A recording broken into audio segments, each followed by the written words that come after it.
Chapter 12. The abandoned club was called Dragon's Nest, and according to the faded paperwork posted on the door, it had closed over a year ago due to health code violations. Kite's directions had taken them outside of downtown May, to a mostly industrial zone with only scattered businesses on side streets. Dragon's Nest stood alone at the back of a gravel parking lot, with a strip mall building off to the right. Totally empty, no current businesses.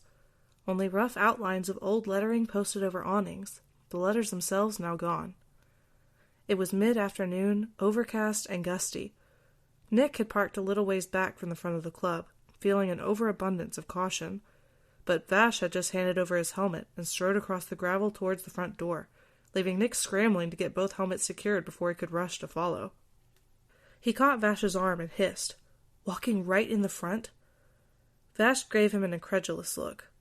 What else? There's no point trying to sneak up on him. Nick gusted out a sigh and had to concede the point. Still, he didn't like it. Okay, but just give me 5 minutes. I want to look around the outside.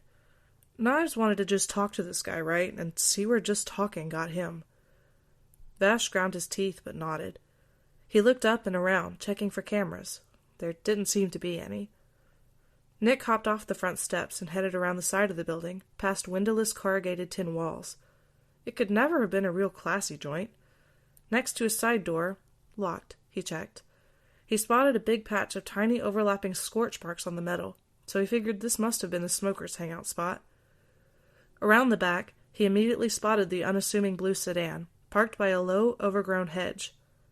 A filthy stretch of grassy gravel once served as employee parking, and led up to a small patch of flat concrete in front of a metal emergency exit door. The only signs of habitation were the car and the fact that at the foot of the door, an arc of clear space had been swept through the gravel scattered over the concrete, as though the door had been recently opened. Nick tested the lever handle. It turned easily. Nick glanced up, again saw no cameras.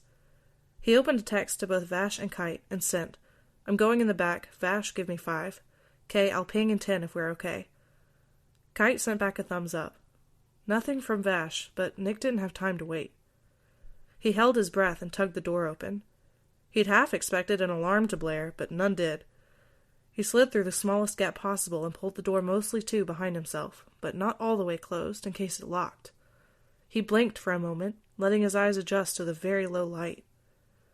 It was the back of an abandoned nightclub. He didn't know what else he'd expected. It had been gutted of any furniture or fixtures, and even some interior walls had been demolished.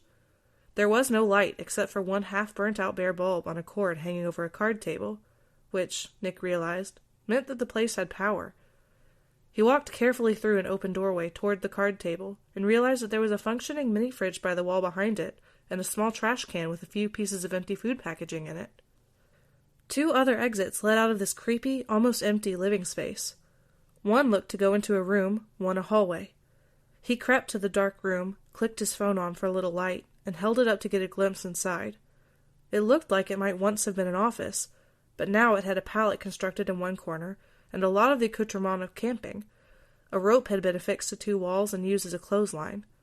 He saw a couple of turtlenecks, a white hoodie, some pressed pants. Literally pressed. There was an ironing board leaning in the corner. Apparently, Legato still valued style, even if he was squatting in an empty building. Nick backed out, checked his phone. It had only been 2 minutes. If Vash had listened to him, he'd still give Nick a little time. Nick edged into the hallway that led toward the front of the building, listening hard. Rooms branched off from this hall, but he heard nothing in any of them when he paused to listen. The floor was disgusting, ancient institutional carpet, but it served to muffle his steps as he walked a little faster. About halfway down the hall, he started to hear low voices up ahead.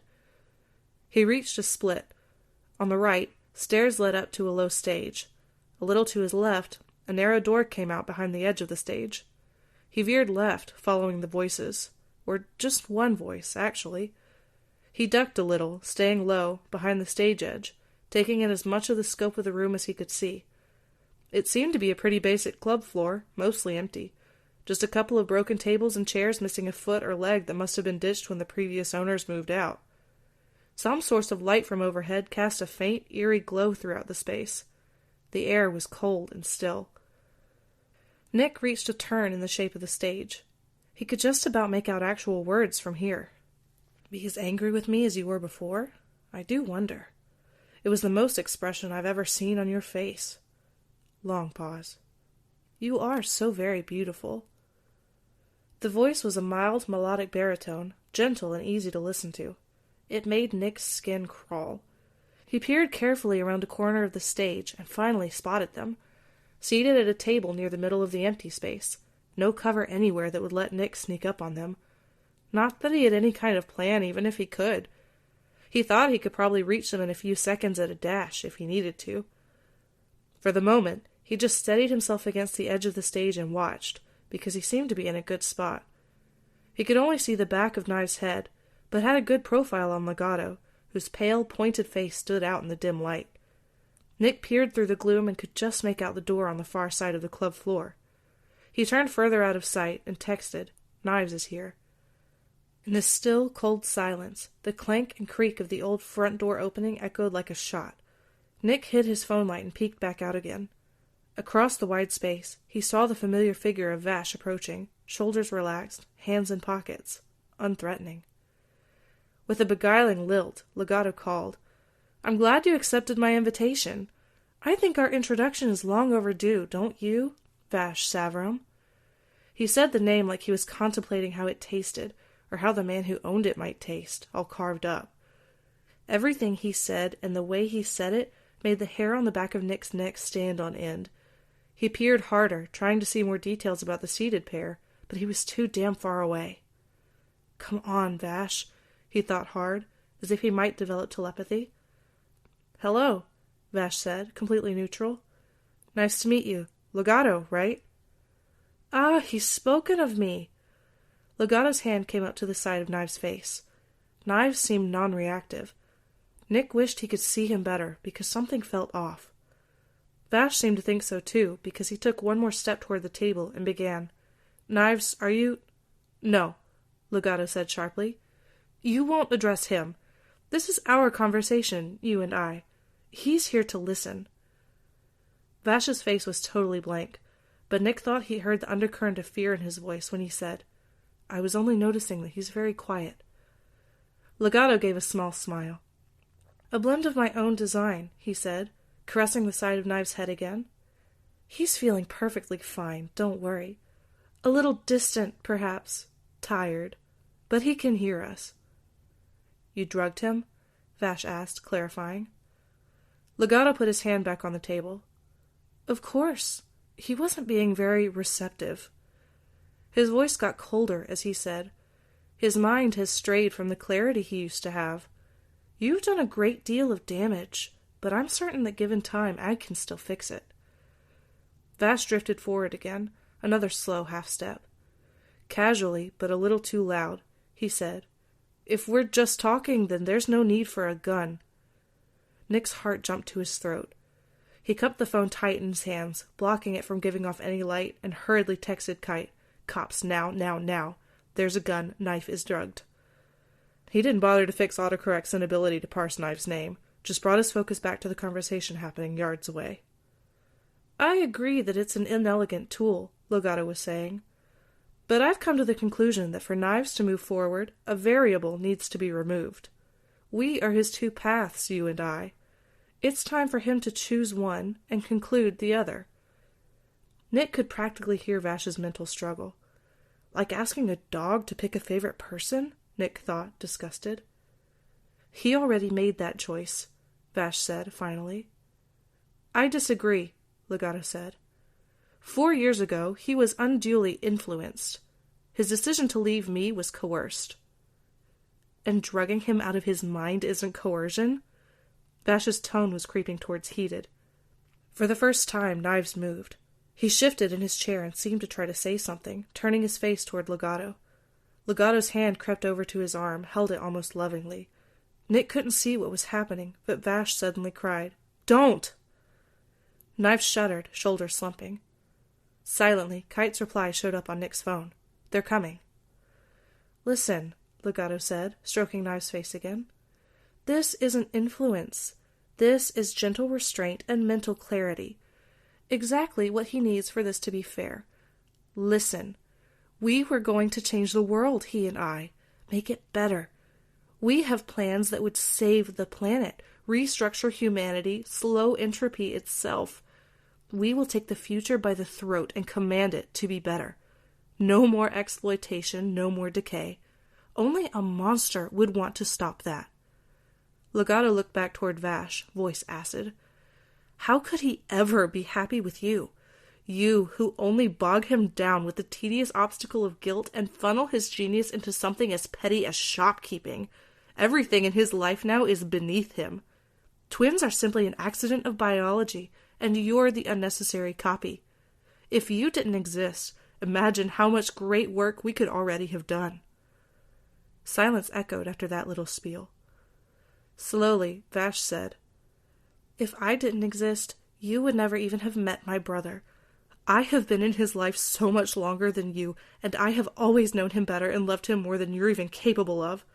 Whether I make him happy isn't the point. Whether he chooses me isn't the point. The point is that he's already chosen to leave you, and the only way you can get any part of him back is by terrorizing, kidnapping, and sedating him. As soon as those drugs wear off, he'll leave you again, and it won't matter where he goes or what he does, you won't be there. Nick's heart was hammering so hard he could barely hear the conversation anymore. He loved Vash dearly, but he didn't think this was the tactic to take. His brutal honesty was only going to make Legato angry, and Legato had all the cards here. But Vash didn't play cards by strategy, did he? He played by bluff, crazy whims, and luck. And suddenly Nick was overwhelmed with certainty that Vash was about to get himself shot dead in some shitty old nightclub in the bad part of town, and Nick would lose him before he ever really had a chance to have him. Over at the table, there was a scraping noise and a heavy metallic click. It had been a long time since Nick had heard a hammer being pulled back, but hell if that wasn't what it was. Legato stood up from his chair, and Nick's legs and gut tensed, ready to run. Legato held out his hand, and even from here, Nick could see that he wasn't holding the gun right. He was offering it, grip first, to Vash. Make it certain, then, said Legato. Create the future you want so badly. One without me in it. What the absolute fuck, Nick thought. Legato was crazier than he could ever have imagined. No, said Vash. If you leave a man to starve, you kill him as certainly as with a bullet in the brain, Legato said, his tone mild and persuasive, as though anything he was saying was reasonable. But one death is infinitely more cruel than the other. You agree, correct? Without him, my life doesn't exist, as surely as if I were dead. If you're so sure, then be as saintly as you pretend to be. Do the merciful thing. No, Vash said, sharper. I'm not killing you because you'll be lonely, Legato. Finally, Legato snapped. He shouted, I won't be lonely, I'll be dead. If there is no purpose in existing, then all I can possibly be is a waste of resources. He changed his grip on the gun, spinning it in his hand to point it at Vash. End this, Legato snapped, or I will.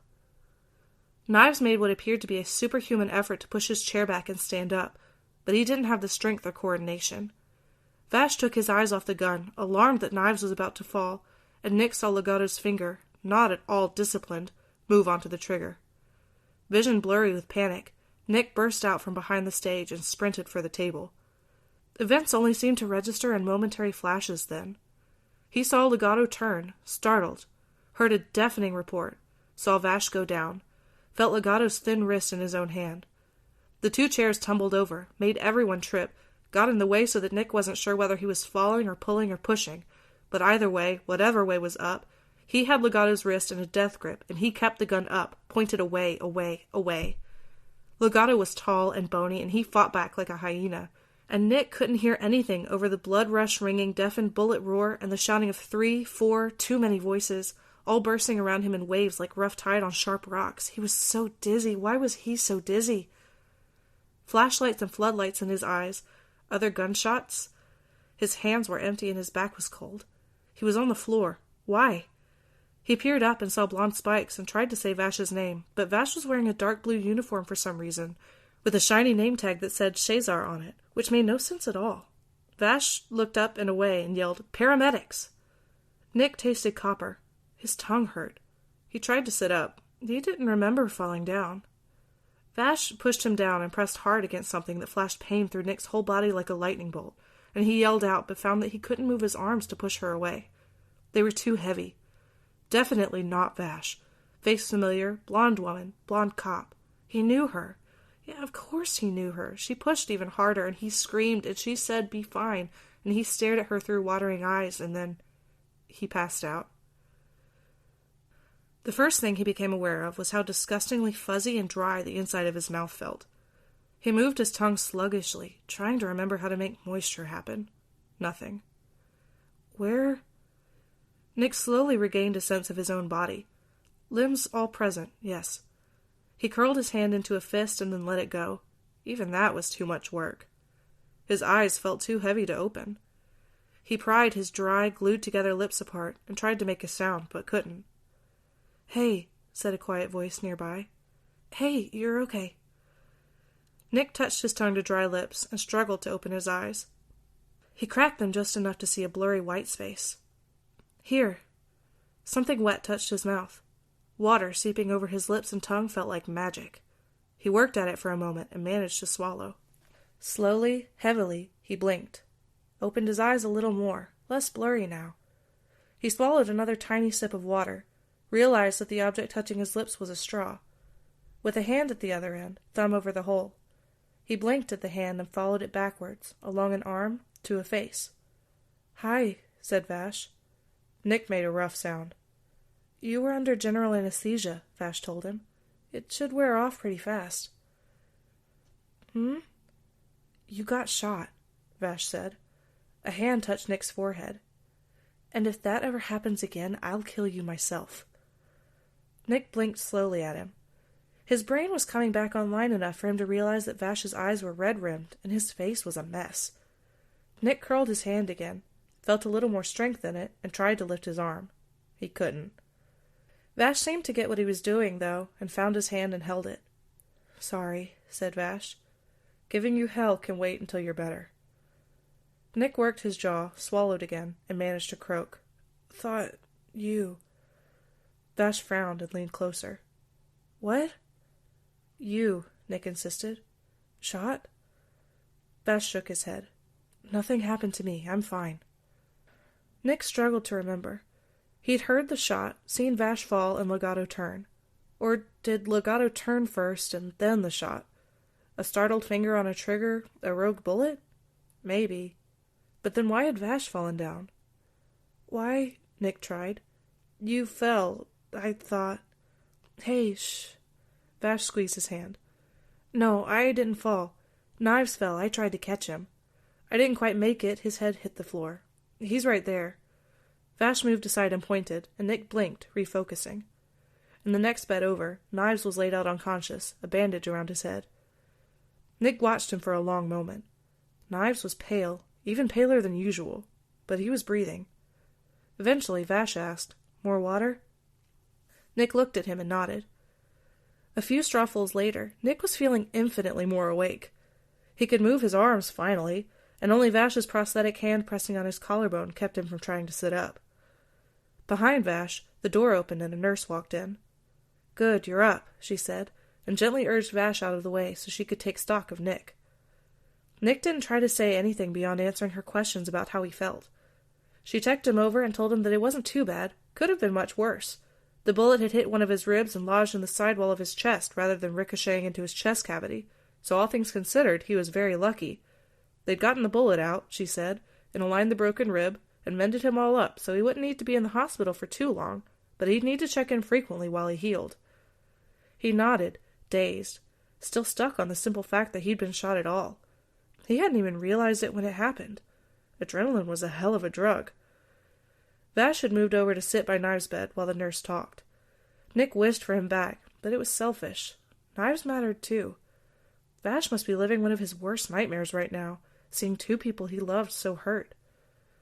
When the nurse asked if Nick had any questions, he just nodded at Knives and asked, "How's he?" The nurse looked over at the other bed. "You came in together, right?"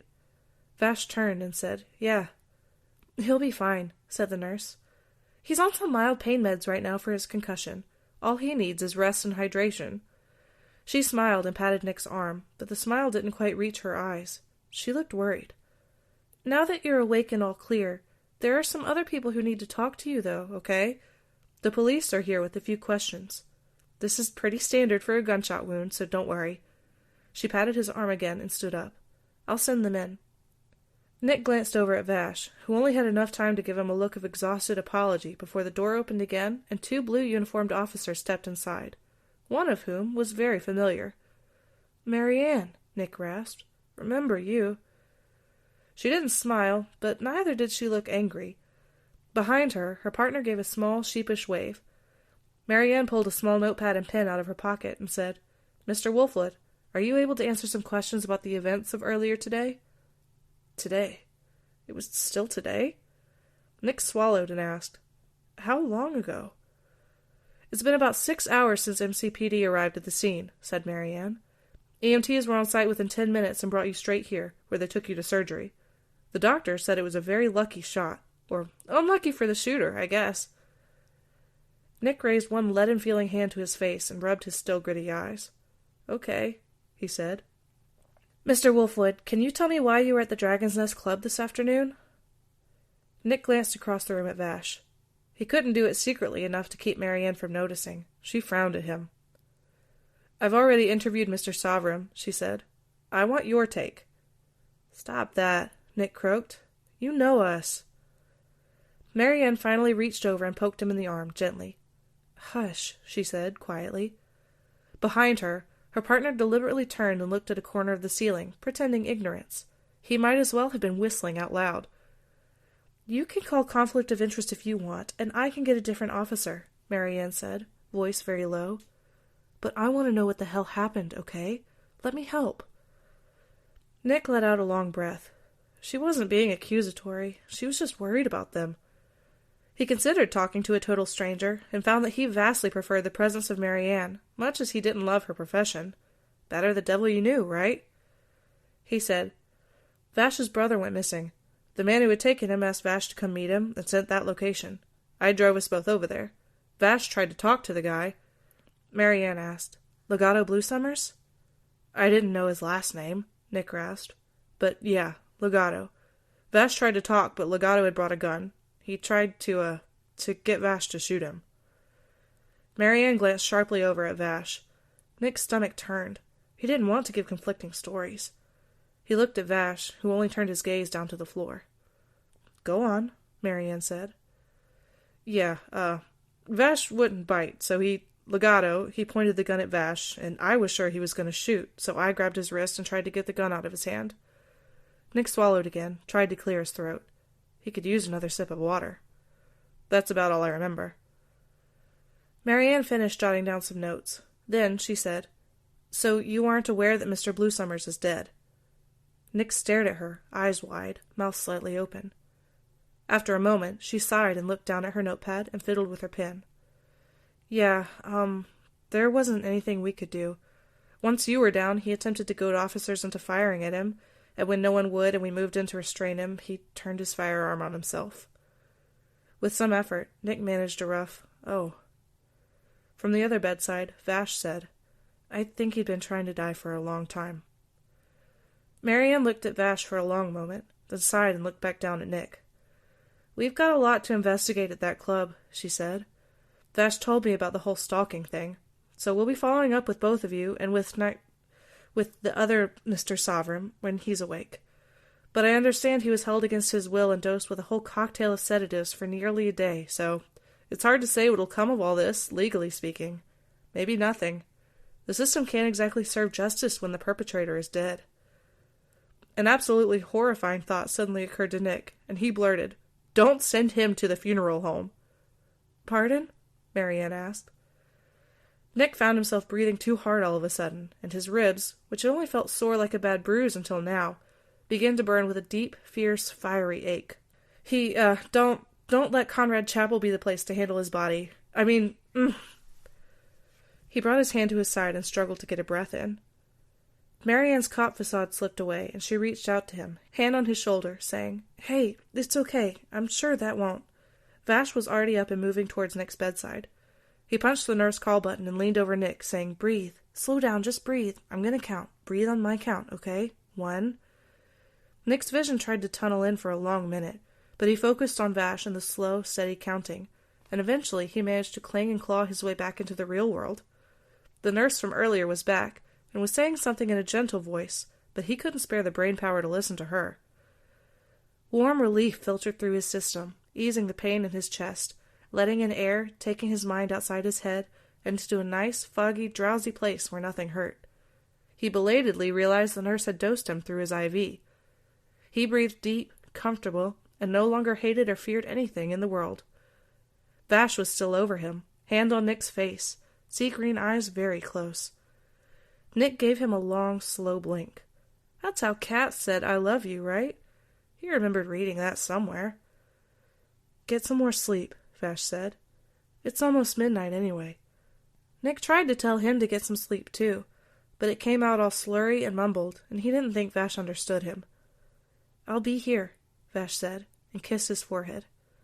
No, Nick thought. Go home. Sleep in a bed. Rest. It's all over.